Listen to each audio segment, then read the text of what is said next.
Won't you pour it out?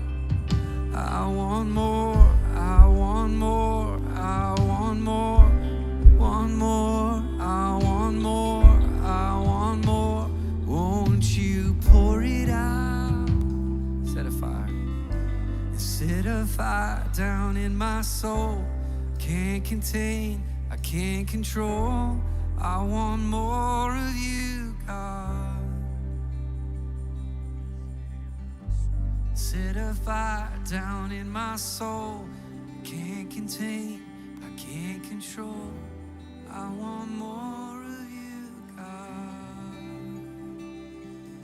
Oh, God's not dead, surely alive, roaring like. My God's not dead, surely alive, living on the inside, roaring like a lion. So a couple years ago, actually a lot of years ago, when I was living in Pennsylvania, the Lord began to give me these visions of New England. And at the time, people were like, oh man, I was a younger worship leader, and they said, man, you don't want to go to New England, man. That's like a mission field. I'm like, I've been doing stuff in the nations of the world. I'm like, that's who I am. It's a perfect place, you know? So the Lord began to give me this idea about how do we break down the walls of intellectualism and humanism and all the stuff that holds back the move of God in this region, the most educated, the most liberal, the most, in many ways, full of ourself region with our academics and our ability, right? And the Lord said, unless you become like a little child, you can't inherit the kingdom. And so one of the craziest things, now this is before Let Us Worship, this is before I went into North Korea, this is before I went into Afghanistan, this is before I went into Iraq. God sent me into New England. And we started a tour, and it was called the God Is Not Dead Tour. Okay, now this is going somewhere, and it's gonna set us up tonight. So the God Is Not Dead Tour. And so what I did was I went to a Christian camp, and they had a bunch of buses that they weren't using only in the summer during summer camp. And I said, hey, can I have a couple of your buses? They were Smurf baby blue.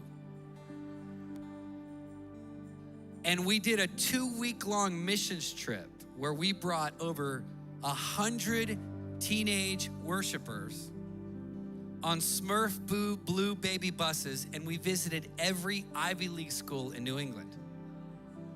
It's crazy. It's called the God Is Not Dead Tour. And I was being interviewed while we were doing the tour from MTV. And they said, hey, listen, we heard you're doing this crazy tour. You have all these teenagers. They're not going to parties. They're not going to clubs. They're going to worship.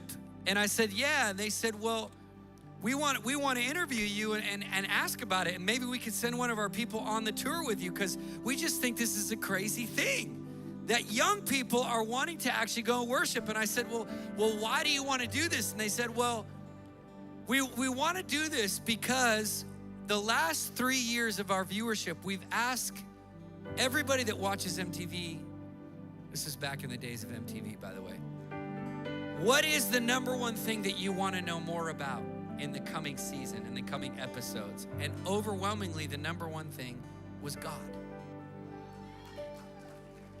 And they said, what if we feature the God Is Not Dead tour? So anyway, the point of this is what we did on this tour is we went to Harvard, to Princeton, to Yale, to Brown, to all the campuses. We would pull up in these baby blue buses, and all of these teenagers would come out of the buses with guitars, and they would go out on the campus and just worship. And every campus we went to, every street we went to, people got saved, people got healed, people got delivered. And we had one rule. We had one rule for the people that joined us is you can't be grumpy. Because that's another thing in New England it battles with a little bit. You can't be grumpy. You can't flip anyone off, of course, you know. And you gotta be joyful because joy is so attractive. And joy is what makes the walls come down. And so I was thinking tonight, we got the rain, we got the wildfire.